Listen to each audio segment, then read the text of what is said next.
如果你係投資嘅角度咧，樓係愛嚟炒嘅，唔係愛嚟自住嘅。我就真係好魚皮嘅。即係自住嘅就唔 OK 啦。自住咧鑊得衰嘅，係嘛？係啊，自住咧就唔知點解，可能有一個主觀嘅觀念啊，好想個泳池大啲啊，好想開揚呢棵樹唔好阻住啊咁嚇，啊好想啲鄰居係西人啊咁，即係會多啲國際化咁。一有呢啲咁嘅同嗰個投資未必有直接關係嘅咧，就孭鑊。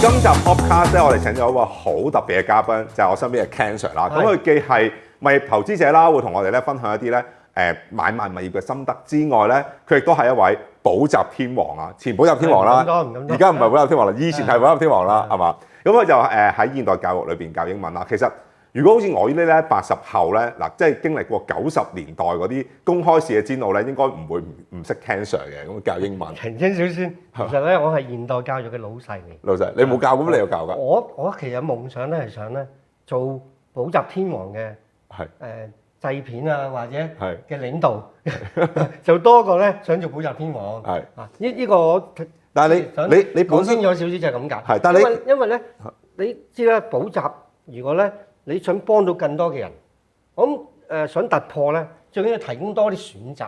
即係如果自己淨係一個補習天王咧，我諗唔會有今日啊。反而你做，譬如你旗下有好多唔同嘅補習天王，甚至有好多好有 potential 嘅小天王。咁你去栽培佢又好，或者訓練佢，或者點樣去 empower 佢哋咧？咁啊，啲學生多咗選擇啊。咁咧，我覺得嗰個就有當初第一份想做嘅嘢，都係想做補習天王嘅老闆。但係你80年代啱啱開即係現代教育嘅時候，其實都未係一個即係嗰陣時未係，因為我印象中所謂補習天王咧，真係喺90年代嗰陣時咧先最盛行嘅。但係80年代嗰時應該未係咁盛行。嗰陣時嗱，你大學畢業之後，你係咪第一份工就開咗補習社？係咪已經喺生活中想做呢樣嘢？嗰陣時做應該係90年左右啦嚇。好啦，咁啊第一份工啊，咁就講呢個秘密俾你聽。我第一份工咧係做中原地產嘅。OK， 即係賣樓嘅嗰陣時。係做係啦，即係同地產有關嘅嚇。咁咧，我跟咧係咯，即係嗰陣時中原都仲係好細間嘅。跟住咧，跟住就覺得唔啱自己。我又唔係嗰陣時，好似係地產市道唔係咁好啊。即係我唔好彩，一大學畢業翻嚟冇耐咧，地產市道好似就唔係特別好。咁我咧咁就諗下可以做啲咩咧？咁當時咧個情況就係咧好似教英文或者補習先生咧，唔係好多好嘅啫。好多英文先生咧，當年咧都咁我想訪問下你啦。咁你嗰陣時讀中學咧，嗱10科啦，10隻手指啦。8科啫我讀，我會考到8科。有邊一科好嘅咧？搞得其實我覺得語文係最難教嘅，即係語文咧，我點解嗱？其實我有補習。我個問題啫，你邊一科教得特別好？邊一科教？我覺得啲術科老師教得好嘅，啲術科教得比較好嘅，即係啲 geography 啊、history 啊嗰啲就教得比較好嘅。但係語文咧就教得，因為佢真係想教你嗰個語文嘅能力，而唔係教你去考試咯。咁即係點解我哋去考公開試嘅時候，我哋唔識考喎，所以我哋就會係覺得喂咁。就要去補習咯，即係我自己都有去補習嘅，就係咁樣咯。語文主要嗰陣時咧就咁，當年咧嗰個同依家唔同，依家咧好多語文老師咧受過專業教育，即係讀完 Hong Kong U 仲要讀個 DeepEd 咁啊專業好多。咁以前咧我啱啱翻嚟咧，真係好比較差啲。咁你又覺得好太容易啊呢樣嘢即係如果係訓練或者去。幫手做好英文嗰個考試咧，就唔太難嘅。咁你嗰時第一間補習社喺邊度開㗎？係我當時我一開咧就主打咧已經係3點進路，3個點銅鑼灣、旺角、沙田。我一開就3間㗎啦已經。咁當時個策劃已經係咁嘅。咁咧因為冇意義啊！如果你開間細細地啊，呢樣太古城嗰啲咧，咁你係坐唔出去嘅，咁我覺得 location 一定係個位置好緊要咁我第一間係好大嘅，我開喺太古城附近嘅康怡花園啦。好似已經1萬尺㗎，係10幾個班房。但係咁好係啊咁有把握，係啊，你咁有把握嗰嗰時可以咁多學生入嚟，好有版啊！好有因為你咁個，你第一個課室，我嗰時第一個先生已經係請黃仁，仲係教 cam 嘅添，我記得係。咁你揀呢個唔啱，你咪隔離已經華人啦，就教英文啦咁點會唔好生意啫咁嚇？反而係個地方唔夠用啊！咁但係我覺得做生意都係咁，得咧都係 location 好緊要啦。第二都係俾多啲選擇，即係話做大啲。係啊，即係一係就輸咗就算啦。不過咧做大啲咁啊，可能第一個即係嗰個叫做咩 vantage point 咧就高翻啲咁咯。咁即係其實即係根本上其實你一入行嘅時候，你已經我諗住自己打造做天王㗎啦，即係補習名師。我想打造天王係啦，即係我想佢哋做天王係。咁但係咧當時唔係用天王嘅，即係天王係嗰4大天王啦。咁其實嗰陣時係我好有心咧，係覺得嗰啲應該係名師。係用名師，我都記得嗰陣時係用名師嚟做即係廣告。好出名嘅先生，好 care 啲學生啊！最緊要咧譬如有少少黑幽默感就好啲啦，識講下笑啊咁。另外咧比較咧識得同學生溝通啦，即係 connect 到啲學生啦。最重要就咁，人哋講唔明嘅，你講得明啊！我仲記得 biology 個個都怕悶，我哋揾個 Simon 長咧講嗰啲 chromosome 啊嗰啲，依家講緊嗰啲咁啊即係基因咧，哇！真係咧冇晒冷場啊，個個都岌頭明白，而且有趣味啊！咁我覺得呢啲都係可能我好運，即係話我第一批先生都已經係都幾無敵。即係補習名師或者補習天王咧，其實其中一個條件就係上台夠幽默。我覺得係喎，即係嗰陣時我上即係補習咧係好好笑嘅，即係你覺得一啲好似好難明嘅嘢咧，但係你會覺得佢講完之後我明白喎咁樣咯，即係會嗰個消去幫你用一啲好幽默嘅方式去消化嘅。但係除咗之外，但係其實嗰陣時我記得咧我去補習個年代即係90年代啦。有現代教育啦，有英皇教育啦，好多唔同嘅嗱競爭大唔大嗰陣時，同埋當你做到咁即係開始慢慢紅咗嘅時候咧，係咪出街好多人認得你㗎啦？嗰陣時即係已經係好已經係一個天王名師嚟㗎啦。嗰時係打造做自己做即係補習天王呢個點樣包裝出嚟嗰陣時係。咁咧，仲要咧就嗰陣時啲人咧就話咧，我係穿 Louis Vuitton、LV 嘅領導啊嚇，咁依家有穿 Prada 嘅惡魔啦咁，即係講笑。咁咧嗱，嗰個都容易，即係嗱，我覺得即係你都知我哋啲先生幾錢收入㗎啦，好多都過100萬一個月。咁你話揾啲化妝師啊，着路易威登啊咁啊，係嗰個唔係最重要或者係好難嘅嘢，反而你就講得啱啦啊，最基本嘅。人哋解唔明嘅，你解得明白，係嘛？個嗰陣時你 chemistry 個個都唔知咩嗰啲咩 covalent bond 點解咁強啦，咁個個都講唔到㗎啦，即係咧啲 physics 咧個個都好多都唔知佢講乜㗎啦，係咪啊？好，最叻就係呢樣嘢。好啦，咁呢個基本嚟嘅，即係你嚟俾我 interview 啊，你想我捧紅你，咁你示範一下先係咪啊？個個都唔明嘅。biology 個個都唔識串嗰啲字啊！啲係拉丁文整出嚟嘅嚇，點解你講到生動有趣咧？係咪啊？呢個咧同埋你啲圖片啊，或者你嘅收集資料啊，嗰啲都係好重要嚇。咁但係嗰個係即係第一步嘅，好基本嘅嚇。咁當個個人 everything else equals 嘅時候咧，咁你就要第二步啦。咁都易㗎嚇，你咪人哋穿 Prada，你咪穿咩啦？你咪穿喵喵啊咁都得㗎，係咪先嚇？最緊要啱自己。咁甚至有一啲咧好似你咁就着一件 T-shirt 亦得。我覺得唔係最緊要嘅啲人。咁但係咧嗰個最緊要咧就係有一個獨特嘅同學生下connect， 即係話令到啲學生明你講乜啊，肯同你去傾啊咁嗰啲都重要嘅，反而。咁當然啦，最重要就係你問我中咗條題目係最緊要啦。不過我哋梗係唔係咁講，我哋咧最緊要就係答題技巧。答題技巧好咧，就算唔係好中咗一半都好啊，係咪先？咁呢啲都係我哋叫做咧一啲 examination skills 咧，嗰個傳授都係重要。係，其實有陣時候我睇報道咋。當然啦，頭先講風趣幽默係最緊要係因為10個冇一個。當個個又一樣嘅時候，個個又明白又清楚，架餐又齊，個個有 LV 佢又 party 嘅時候咧，風趣嗰個就贏啦。係。跌咗嘢喎。係嘛？係我就犯啦。即係係啦。係，即係佢，我想問下嗱，即係其實咧，我見到啲報道咧就話咧，睇報道咋，就話咧，你嗰時咧嗰啲補習天王咧年薪過千萬嘅，咁係咪㗎？有啲唔似添。係嘛？真係超過過千萬，好厲害喎！嗱，你諗下我點翻工嗰陣時？嚇嗱，我舉個例，銅鑼灣我哋租最貴嘅，最方便，其實最緊要方便。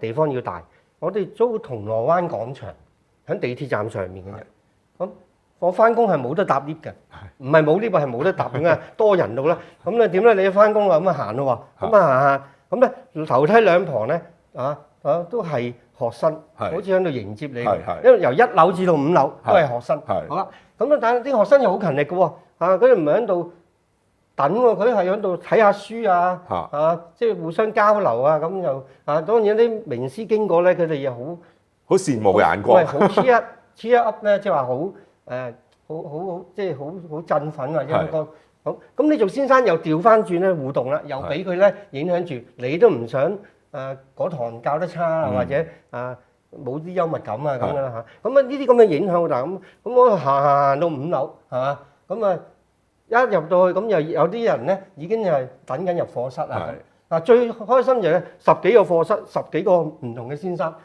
你可以揀。咦，我覺得呢個男先生咧唔係好啱我喎，咁你咪揀個女先生咯，係咪先？喂，嗰個教黃人嗰個好似可能悶咗啲喎，咁你揀拔萃嗰個咯，又咁我覺得呢啲就係好令到我自己咧，可以成日想改善啲嘢嘅地方。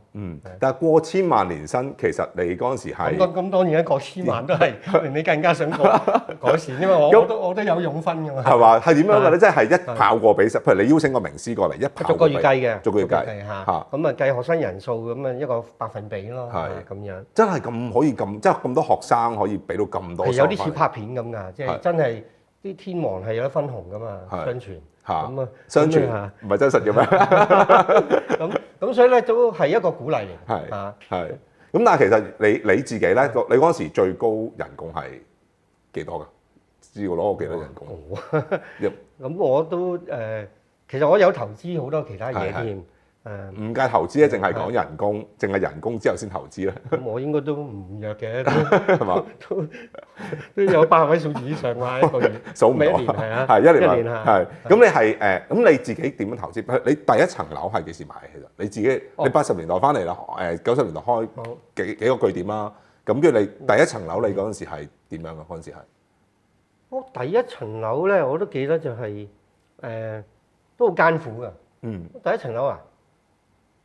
好，第一層樓諗先嚇，咁因為比較多嘅，我有好多樓嘅，多嗰陣時個個買樓㗎啦，即係個補習，即係唔買就笨嗰啲嚟㗎啦。補習天王個個都買樓嘅，個時勢係咁，當時香港就係地產好緊要嘅，係嘛？咁我都碎啲先生㗎，係咪？點都落下海，即係點都買層樓先，唔係你唔供樓，你唔勤力嘅，咁我覺得即咁。好啦，咁所以第一層樓咧，講個秘密俾你。就係康怡花園 ，OK，係啊，咁就都賺嘅，都賺嘅。咁康怡即係都賣咗㗎啦，已經都賣咗。都好，唔係你問我第一層咁嚟做嚇，第一層樓就康怡啦，跟住就有個好處就康怡之後咪行落去就係太古城啦。咁太古城你都唔會買一間嘅啦，買多一兩間嘅嚇。咁所以咧。咁同埋嗰陣時銀行都好好做按揭，好似到成80%有多嘅，咁變咗你呢個本就唔係好多嘅。係咁之後咧，其實嗰陣時啲法例都好鬆動嘅，即係我哋有咩 confirm mortgage，咁有啲咁嘅嘢咧，即係就可以好快又脫到手咁嚇。同你自己本身做過中原地產有冇關係？即係你覺得哇好熟悉嗰方面。我其實係中意地產嘅，唔係我都唔會考入中原啦。咁咧就。我大學畢業第一份工，係啊，咁嗰陣時好美妙嘅，即係好清高嘅嚇，即係唔係炒樓嘅，你睇書咧就 That's your customers 嘅最重要一生最重要同埋最大嘅一個決定同埋投資嚟㗎嘛。嗯咁當然啦，依家就佢勁啲啦，依家阿峰哥就 respect 咁梗係型啲啦，係咪先？但係我哋嗰陣時咧就係喎，佢真係按揭80喎，大佬係咪啊？佢自己得嗰100萬，就仲要按900萬係嘛？一生就喺度打工喎，一失敗咗，所以咧我覺得嗰個即係睇書嘅嗰陣時，咁我覺得哇呢份工應該都有啲收入啩咁樣，咁另外都有啲理想啦，覺得咁。咁我覺得第一份工係值得嘅。咁但係中原咧當時都啲領導人咧係勁嘅，即係佢都係會教到呢啲嘢嘅。咁你開始識 confirm more， 咁你買咗啲物業，咁跟住幾時？我一講翻轉頭啫，即係後尾又冇都仲好，係嘛？咁跟住唔使咁大競爭添。咁跟住點啊？跟住最好一炮過咁啊！係嘛？一炮過啊！全部最好就唔使煩啊，唔使同人爭咁啊嚇。咁但係嗰啲係一個當時嘅社會現象嚟嘅。咁依家亦冇啦，依家可能都係50%啊，可能40%啊咁。其實從一個補習天王啦，咁就去到大家成日都覺得你係一個資深投資者啦，係嘛？咁其實我兩樣都係嘅。係咪兩樣都係平行時空進行嘅咁樣？咁其實我睇報道啦，其實我冇好跟進你嘅 profile 定點，但係我就係知道，我睇報道就話，你有投資過海怡半島，投資過貝沙灣，有投資過灣仔匯景閣，有投資過上水天聯。咁最經典一役就話係凱旋門賣咗過億嘅，咁就好似係1億2千幾萬。係啦，賺咗6000幾萬嘅，創咗凱旋門當其時咧個尺價新高咁樣，即係類似係咁啦。我睇到啲報道就咁多啦。咁但係反而我係諗緊上水天聯呢單嘢，上水天聯喺邊度咧？可能有啲觀眾唔知，其實就喺而家咧發展嘅古洞，即係政府講嘅北部都會區古洞站咧側邊係有3個盤嘅，一個會德豐啦，一個就係新地啦個恒基啦，但係上水天聯就越近少，即係離個站我諗大概8分鐘到10分鐘咁上啦。唔好講啲咁傷心嘅嘢啦。係啦，天聯邊個買都輸㗎啦。係咪啊？嗰時係點嘅咧？嗰時個狀況係咁咯。凱旋門咧我補充少少先，凱旋門咧都唔易嘅。我覺得係一個機遇又好，或者眼光又得啦。咁嗰個就要講一講先嘅。咁咧當時其實樓市咧係唔好嘅，即係我買凱旋門嗰陣時。幾時啊？20我住咗7至8年，如果嗰陣時買，即係總之當時應該係未係最好嘅時間唔係經濟突然間下行咗。係咁嗰時樓市咧係跌咗㗎，好啦。咁我唔知點解咧，感覺上咦應該好似嚟了咯喎，即係可能 rebound 或者呢個感覺嚟嘅啫，感覺嚟嚇，感覺。即係你可能去見到啲人開始食魚翅啊，定咩嚇，或者開始截的士啊難截的呢啲啊咁啊，即係總之有啲感覺嘅。好啦，咁我係特登專登去揾人啊，去揾凱旋門有冇啲好啲嘅單位，因為好多啲單位比較細，同埋個廚房咧有條柱啊好難用咁啦嚇。咁結果我揾到咧有個單位咧就好大間啦，就叫大宅門。咁佢好靚嘅，佢嗰個即係嗰個露台咧，響望到晒成個維多利亞港啦。咁亦可以擺2圍嘅，即係個露台係特大嘅嚇。咁呢啲佢個大宅門嘅特色啦，即係特色單位。咁以前你開盤都買唔到嘅。但係咧嗰次我就唔止賣俾你，5% rebate 回傭，5% 都幾百萬。跟住咧係發展商換嘅，即係送兩個單位，唔係2個車位，係啊，就2個車位都成800萬。咁咧買咗咧，1年後咧個樓市就好啦，一路都好。咁你覺得嗰個時候，即係你買凱旋門嗰陣時係捉啱個感覺啊？因為你見到話有啲人去食魚翅啦，又可能有啲人係即係截的士比較難啦，比較難。呢個係一個感覺嚟嘅啫，即係唔係話你我分析嗰啲數據點見到個 rebound。咁我諗咁嘅香港樓市就當年咧就好重要，即係一個主要嘅產業嚟嘅。政府收入都要靠嗰度㗎啦，係嘛？咁所以咧佢應該係似一個 cycle 咁，會有築底，即係會有升咁咯。咁我諗邊個行正喺嗰個位度都好㗎啦。咁當然你講嗰個天聯事件咧，我覺得都好值得講下。係之前定之後？凱旋門之後嘅，係最差咧嘅情形。點解咧？因為我諗係 over supply 即係太多。咁當然你梗係個美夢就係希望揾間屋咧，即係有個泳池啊，啲細路仔可以游下水啊，出去就可以踢下波啊，有個大草地啊，咁哇古洞喎，哇雙魚河咁啊，哇正啦咁。不過咧人生就係咁，我覺得咧都要講下個命盤，我覺得。係。我命盤咧就係咁嘅，有啲嘢咧，特別係買樓啊。我覺得咧，我自己本人啫，即係就個經歷就好似係你擺到明咧，嗱唔係炒樓，唔係炒樓啊，係投資。擺到明投資，你分清楚投資。咁投資咧，反而你可能就好精明，或者咧就會算得好啲。啊，咁咧投資就梗係有回報啦，係咪？1倍、2倍、3倍都係應該，係嘛？好，但係咧，如果你買層樓咧，即係我嘅情形咧，哎呀，講咗個秘密俾你聽，我就真係好魚皮嘅。即係自住嘅就唔 OK 啦。自住咧鑊都衰嘅，係嘛？係啊，自住咧就唔知點解，可能有一個主觀嘅觀念啊，好想個泳池大啲啊，好想開揚呢棵樹唔好阻住啊咁嚇，啊好想啲鄰居係西人啊咁，即係會多啲國際化咁。一有呢啲咁嘅同嗰個投資未必有直接關係嘅啦，就孭鑊。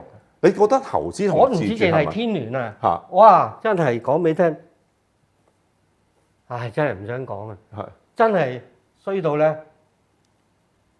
連咧貝沙灣貝沙灣都會出事麻麻地啊！好在有3個車位，2個車位救翻，係啊，咁都賺到幾百萬嘅。係嘛？但係投資成個即係嗱，上次天聯係一個你都唔係用自住嘅角度去諗㗎啦，應該係嘛？天聯係自住，自住諗嘅自住嘅，因為有泳池咁樣。係啊，即係俾啲人住啦嚇，即係絕對係自住嘅。因為其實天聯嗰陣時個 concept 都係講緊話啲內地人會落嚟香港買樓，咁上水又好近內地，咁所以就好多哇中港交融啦，咁就好多人。咁佢係一個 house 啦，咁前邊有個好大嘅花園啦，咁黃昏咧好多細路仔會走出嚟捉蝴蝶啊、啡水啊，你自己如果有個私人泳池係咪約埋隔離啲西人啊，開 party 啊，飲下香檳啊，令啲細路仔多啲 globalization， 即係多啲地球化嗰陣時好興地球化嘅嚇，咁咧咁咪就係嗰啲咁啊就真係唔係為自己嘅，即係為咗家人或者總之買個物業攞嚟住嘅啦，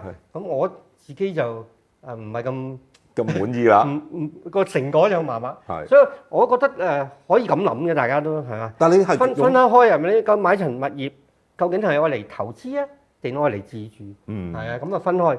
咁投資同自住有啲乜嘢唔同咧？即係自住你多咗咩考慮，令到投資係唔啱咧？其實即係嗰個。不如咁講，我反而覺得咧，反省一下咧，我覺得咧，如果你係投資嘅角度咧。樓係愛嚟炒嘅，唔係愛嚟自住嘅，啱唔啱啊？咁先至係會有好突破嘅發展噶嘛，係咪先？個個都買嚟住係嘛？啲仔女越嚟越少，咁啲數目越嚟越少，咁點咧？係咪？咁反而可能要有啲disruptive 嘅 thinking 先得。係。咁但係而家確認到佢係由谷底抽翻上嚟㗎啦，已經係。但係抽幾多？呢個就好多經濟學家都話係㗎啦，係咪？你睇個高官啦嚇，5+7我計12層樓人哋，都未驚過。咁你自己而家個 profile 係好少，就等緊時機再買。我就睇多啲先啦，睇多啲先啦，即係唔急住嘅，唔急於一時。咁我梗係唔講俾你聽啦，咁多人對樓市有興趣，係咪一陣個個湧晒去，咁邊想買都買唔到啦，我。但係後市就都係暫時聽落去都係樂觀嘅，聽你個口氣都係語氣上高都係等緊向上。除非世界大戰啊嗰啲啫，係嘛？如果唔係，好似都係即係經歷完啦嗰啲嘢都。係，但係有啲乜嘢？譬如嗱，即係你以前就可能有啲講緊你買過凱旋門啦，又有匯景閣啊咁啦，咁其實可能啲貴價物業啦，咁而家係咪都 target 嗰啲，定係還是係 target 另一啲物業投資，唔係自住？呢個我仲係信呢樣啦，咁即係當一個投資咧，咁就會易啲去處理咯。係啊，係。但係都要總之都要準備定嘅。即係我而家要迎接住佢個升浪啦，要即係簡單咁講去形容係嘛？係。咁其實即係最後啦，其實都想問下 Ken Sir，即係你自己即係可能鏡頭即係電視機或者係手機裏面睇嘅觀眾，可能有啲係。